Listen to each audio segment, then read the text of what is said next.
उस स्थान के महिमा भक्तों के एवं वैष्णव के मुखारविंद से आप लोगों ने श्रवण किया। खुद उत्साह और जोश के साथ सभी ने धाम की महिमा श्रवण कराया। विशेष करके समुद्रगढ़ की कथा आप लोगों ने बहुत रूप में रस आस्वादन किया। तो फिर हम लोग जयदेव गोस्वामी पाद की पाटवाड़ी और वाणीनाथ के स्थान गौर गदाधर की कथा और विशेष करके जयदेव गोस्वामी पाद के जीवन चरित्र के बारे में सामान्य रूप में हम लोग आलोकपात किया। और इसके पश्चात विद्यानगर में हम लोग गए और विद्यानगर में जहाँ पर विद्या की गढ़ कहा जाता है, समस्त प्रकार के विद्या की बारे में भक्त लोगों ने भी वर्णन किया। विशेष करके उस स्थान के कहा जाता है ऑक्सफोर्ड ऑफ, क्या बोलते हैं विद्या के, विद्यानगर ऑक्सफोर्ड, क्या ऑक्सफोर्ड ऑफ बंगाल कहा जाता है। और विशेष करके चैतन्य महाप्रभु वह पर बड़े बड़े पंडितों के किस प्रकार पछाड़ देते थे। विशेष करके मिथिला में जो नव्य न्याय, वो नव्य न्याय के बारे में चैतन्य महाप्रभु वह पर बड़े बड़े पंडितों के जो है पछाड़ दिया। बड़े बड़े पंडित लोग महाप्रभु के सन्निकट में आने के लिए डरते थे। केशव काश्मीर जब समस्त पंडितों के विजय प्राप्त करके जब ये नवद्वीप धाम में पधारे, चैतन्य महाप्रभु भी उनको कैसे पछाड़ दिया, ये समस्त कथा हम लोग श्रवण किया। फिर हम लोग आगे थे कोबाला में, आ गया था कोबाला, बहुत सुंदर ये स्थान है, गौड़ीय वैष्णव की आराध्य स्थल वो है। गुरुदेव कहते थे गौड़ीय वैष्णव की आराध्य स्थल कौन है, स्थान क्या है ना, ये कोबाला कहा जाता है। अभिन्न वृंदावन आत्म से नवद्वीप धाम, इस नवद्वीप धाम में सब कुछ विराजमान है। जैसे वैष्णव लोगों ने बताया वृंदावन धाम परिक्रमा 84 क्रोश, वृंदावन धाम परिक्रमा करने से केवल वृंदावन धाम ही परिक्रमा हो जाता है, किंतु नवद्वीप धाम परिक्रमा करने से वृंदावन धाम के साथ ही साथ और नवद्वीप धाम की परिक्रमा हो जाता है। इसलिए नवद्वीप धाम की परिक्रमा की विशेष वैशिष्ट्य भी दिखाया गया। और इस नवद्वीप धाम में विशेष करके सब प्रकार के भक्तों के नवद्वीप धाम आश्रय देते हैं। साधक सिद्ध सभी को आश्रय दिए, तो कि अपराधी जनों के भी नवद्वीप धाम आश्रय देते हैं। और दूसरी बात बताया, जो नवद्वीप धाम सर्टिफिकेट देने पर, प्रवेश पत्र देने पर हम लोग वृंदावन धाम में प्रवेश कर सकते हैं। आराधितो नवरंग वृंदावनस्ते नाराधितो नवरंग वृंदावन एव दूरे आराधितो द्विजसुत ब्रजनागरस्ते नाराधितो द्विजसुत न तबेह कृष्ण। हमारे प्रबोधानंद सरस्वती पाद इस श्लोक में वर्णन करते हैं, आराधितो नववनम, जिन लोग ने नववन माने वृंदावन नवद्वीप धाम का आश्रय किया, वही नवद्वीप धाम के कृपा से वृंदावन धाम हम प्रवेश कर सकते हैं। नाराधितो नववनम, जिन लोग ने नवद्वीप धाम का आश्रय नहीं किया, कस्मिन कालेन कदापि वृंदावन धाम में प्रवेश नहीं कर सकते। आराधितो द्विजसुत, जिन लोगों ने द्विजसुत यानी जगन्नाथ मिश्र के पुत्र नंद कृष्ण सचिनंदन गौर हरि उनके आश्रय किया, और वही लोग गोपियों के प्राणधन कृष्ण की प्राप्त कर सकते हैं। नाराधितो द्विजसुत, जिन लोग ने सचिनंदन गौर हरि के आश्रय नहीं किया, वो कदापि गोपियों के जो प्राणधन कृष्ण के प्राप्त नहीं कर सकते। इसलिए नवद्वीप धाम के एक विशेष वैशिष्ट्य हमारे आचार्य पादों ने दिखाया। वृंदावन धाम में केवल सिद्ध जन रहते हैं। वृंदावन धाम महात्मा में प्रबोधानंद सरस्वती पाद सुंदर में इसमें वर्णन किया। हमारे रघुनाथ दास गोस्वामी भी वृंदावन धाम की और भी सुंदर रूप में वर्णन किया। जत किंचित गुल्म किकट मुखम गोष्ठे समस्ति तत् सर्वानंदमय सर्वानंदमय द्वैतम लीलानुकूलम परम शास्त्री स्फुटमित निष्कृत जांच ब्रह्मादेवी सस्प्रियेण मदियं तया वंदते। इस श्लोक में प्रबोधानंद सरस्वती पाद रघुनाथ दास गोस्वामी वर्णन करते हैं। जत किंचित गुल्म किकट मुखम गोष्ठे समस्त ही तत्। देखो वृंदावन धाम में सभी जो है भगवान के लीला के अनुकूल रूप में रहते, प्रतिकूल कोई नहीं है। यह जत किंचित तीनों गुल्म घास अथवा लताएं जो है, अथवा यहाँ तक भी बिच्छू डंका मारने वाले बिच्छू भी वहीं पर रहते हैं, और वहीं पर शेर रहते हैं, और अनेक प्रकार हिंस्र पशु आदि रहते हैं। किंतु वो समस्त हिंस्र पशु समस्त कृष्ण लीला के अनुकूल कहते हैं। इसलिए कहा जत किंचित गुल्म किकट मुखम गोष्ठे समस्ति तत् सर्वानंदमय मुकुंद द्वैतम लीला अनुकूलम परम। मुकुंद सबके मुक्ति दान करने वाले ऐसे मुकुंद के लीला के अनुकूल रहस्य है। वहाँ पर कोई प्रतिकूल वस्तु नहीं है। वहाँ पर लीला परम शास्त्रीय वस्फुटन जांचा ब्रह्मा आदि बड़े बड़े देवता लोग वही वृंदावन धाम को प्राप्ति करने के लिए कितने कठोर परिश्रम आदि करते हैं, तपस्या आदि करते हैं। किंतु देखो नवद्वीप धाम का आश्रय करने पर अति सहज रूप में, सरल रूप में वृंदावन धाम और वृंदावन चंद्र का हम प्राप्त कर सकते हैं। जथा जथा गौर पदार विंदे, गौर सुंदर के चरण कमल में आश्रय लेने पर स्वाभाविक रूप में भक्त के हृदय में प्रेमा भक्ति उत्पन्न हो जाए। बोले कौन सा प्रेम? राधा प्रेम उत्पन्न हो जाए। इतने उच्च स्तर की बता दिया। इसलिए गौर सुंदर की चरण आश्रय, गौर धाम के आश्रय करने से सब कुछ प्राप्त हो जाता है। इस गौर धाम के कहा जाता है प्रच्छन्न धाम कहा जाता है, लुप्त क्या बोले लुप्त धाम कहा जाता है, गुप्त वृंदावन कहा जाता है। दिखाई नहीं पड़ते हैं, किंतु साधक भजन साधन करते करते और जोगमय वो समस्त वृंदावन की लीला भूमि को साक्षात रूप में दर्शन करा देते हैं। इसलिए कहते हैं अद्यावधि से लीला करे गौर राय, कोनो कोनो भगवान देखी बारे पाए। अभी तक चैतन्य महाप्रभु की समस्त लीला चल रही है। जो उच्च कटी के साधक है, ऐसे साधक के हृदय में जोगमया वो समस्त लीला आदि प्रकट करा देते हैं। इसलिए यह धाम अत्यंत जो है मधुर धाम है, औदार्यमय धाम कहा जाता है। वृंदावन धाम के कहा जाता है माधुर्यमय धाम, माधुर्य प्रधान औदार्य कहा जाता है। और नवद्वीप धाम के कहा जाता है औदार्य प्रधान माधुर्य धाम कहा जाता है। उदारता प्रधान रहता है यहाँ पर। उदारता किसको कहते हैं? बिना मांगे हुए जो वस्तु प्राप्त हो जाता है सहज सरल रूप में, उसके उदार कहा जाता है उदार्यमय धाम। नवद्वीप धाम के कहा जाता है औदार्यमय धाम कहा जाता है। सच्चिदानंद गौर हरि सभी जीवों के वह प्रेम प्रदान कर रहे हैं। इसलिए हम लोग जहाँ पर गए थे वह एक कोबाला राधा कुंड है, किंतु राधा कुंड जैसे हम लोग वृंदावन जाते हैं साक्षात रूप में राधा कुंड के दर्शन हो जाते हैं, किंतु यहाँ पर गुप्त वृंदावन होने के नाते वह हम लोग दर्शन कर नहीं पाते।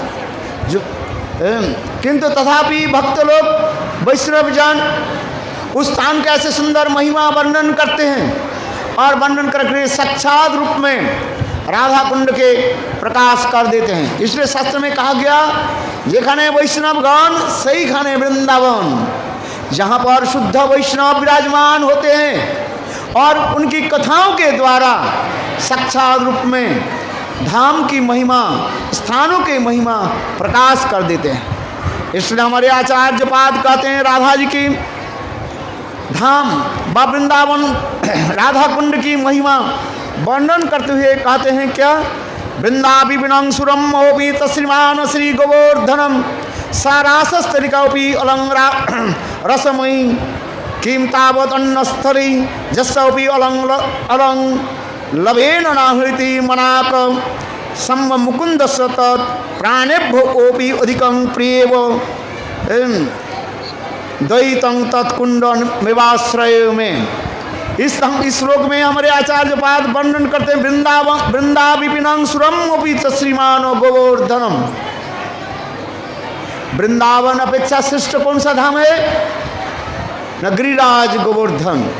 जिस प्रकार रूप गोस्वामी पाद वर्णन करते हैं वैकुंठाद जनितो बड़ा मधुपुरी तत्रापि रासोत्सवात।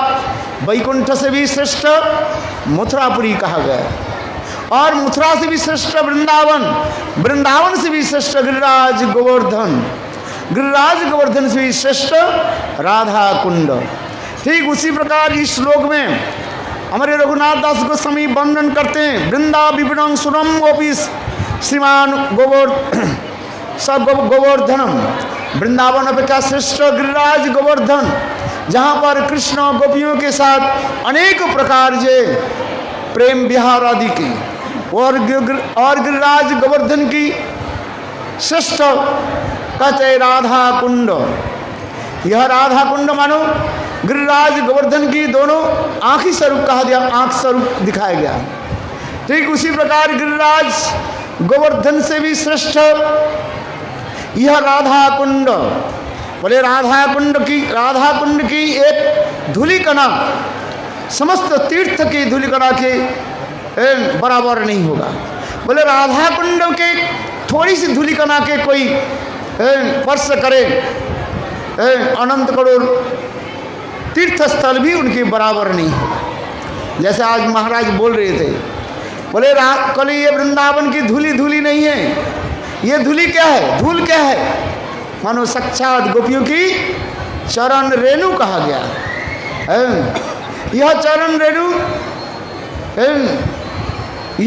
शरीर पर लगाने पर साक्षात रूप में प्रेम उत्पन्न हो जाता है। स्वयं कृष्ण भी वह धूली को जो है धूल को प्राप्ति करने के लिए कितने कठोर तपस्या आदि करते रहते हैं। स्वयं कृष्ण राधा आदि गोपियों की चरण धूली प्राप्ति करने के लिए अनेक प्रकार लीला भी रचना की।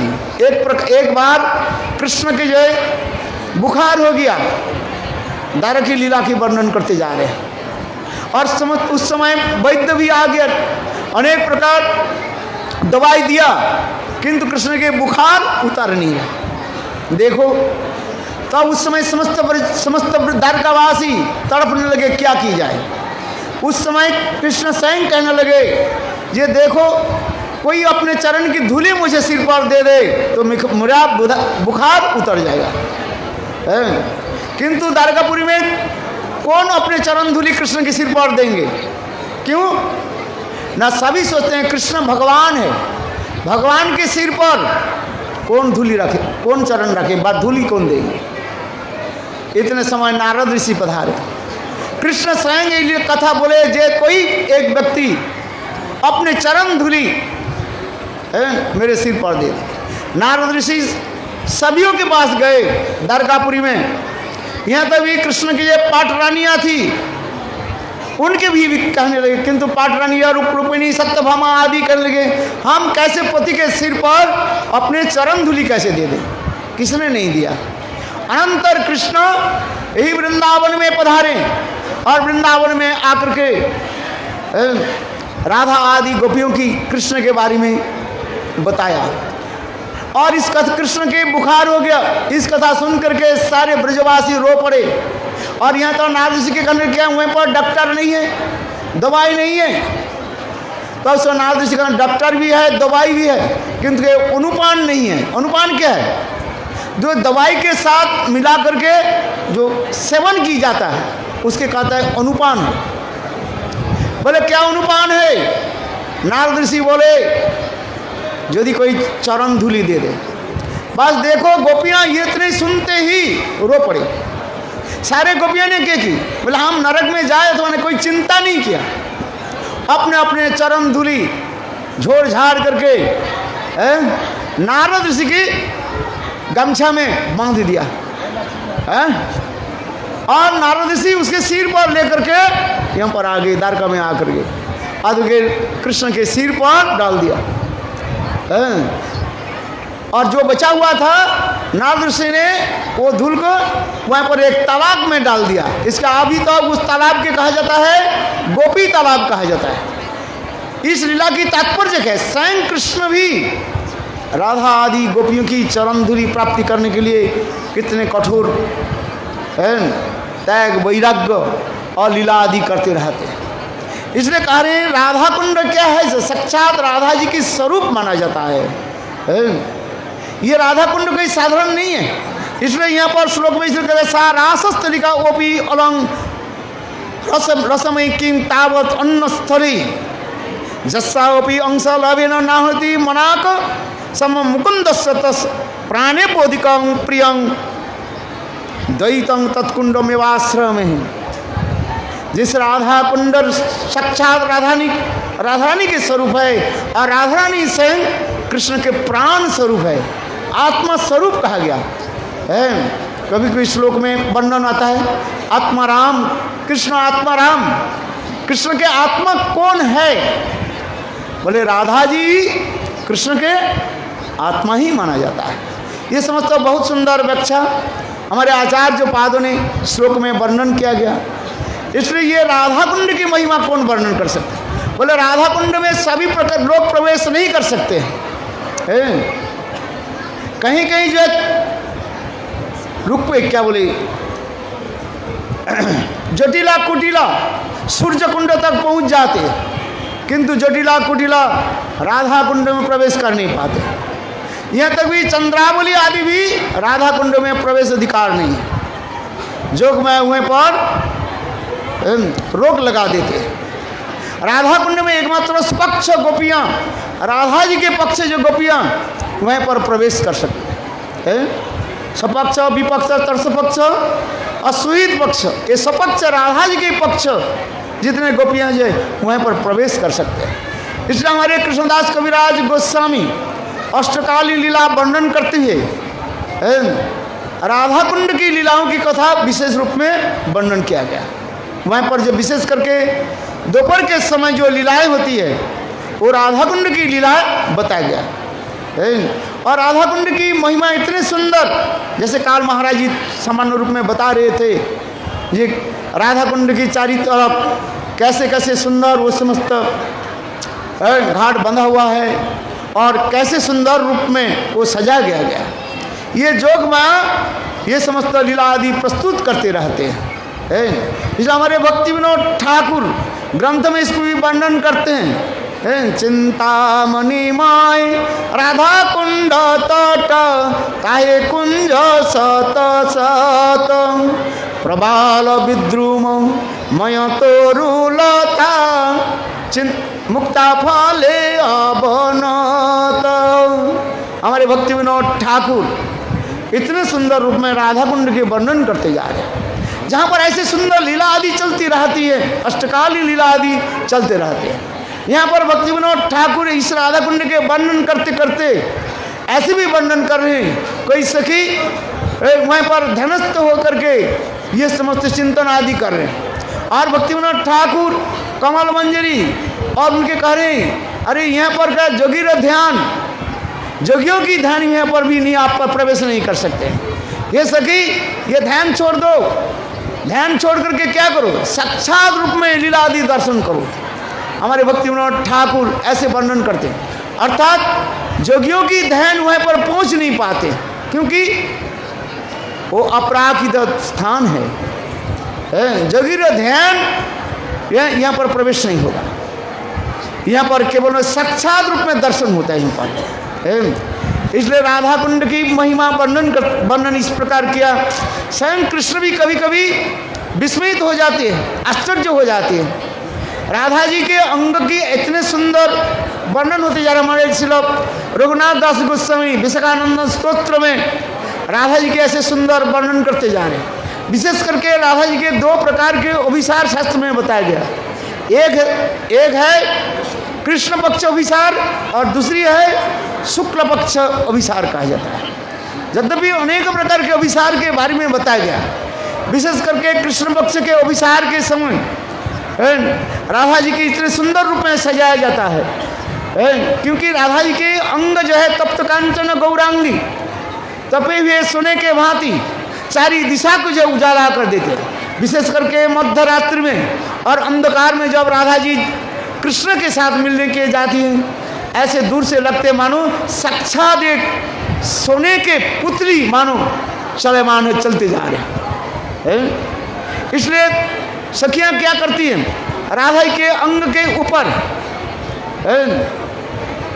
मृगमद लगा देते हैं। मृगमद होता है कस्तूरी होता है, वो कृष्ण वर्ण होता है, जो राधा के अंग की छटा जाने नहीं का। अथवा कह देते क्या, पूर्णिमा रात्रि में राधा जी के जब अभिसार होते हैं उस समय क्या करते हैं, सखियां जो है राधा जी के अंग के ऊपर कपूर लगा देते हैं। मधुर मधुर निशायांग इस श्लोक में सुंदर रूप में वर्णन किया गया। ये किस प्रकार श्रीमती राधिका अभिसार आदि करते हैं, ये समस्त वर्णन हमारे आचार्य पाद ने दिखा। और कृष्ण और राधा जी के दूर से देख करके स्वयं आश्चर्य हो जाते हैं, इसलिए कहते हैं को बाला, यानी ये बाला, ये स्त्री कौन है, विस्मित हो जाते हैं प्रेम के मध्य से। और वहीं पर राधा गोविंद के अनेक प्रकार लीला आदि है। ये राधा कुंड की विशेष महिमा हमारे आचार्य पाद में दिखाया गया। इसके पश्चात हम लोग मठ में आए हैं, इसलिए राधा जी की कथा जो है अनंत कथा है।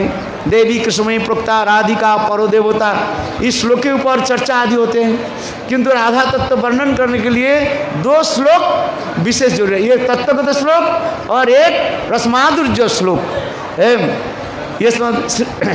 ये समस्त तत्व पंडित लोग व्याख्या करते हैं, महाराज का वंदन करने के लिए कह रहे हैं। अभी और वक्त अभी बोलेंगे, इसलिए अधिक नहीं बोल करके मैं यहाँ पर अपने वक्तव्य में विराम देता हूँ। वंशा कृपा सिंधु च पतितानां पावने भो वैष्णवे भो।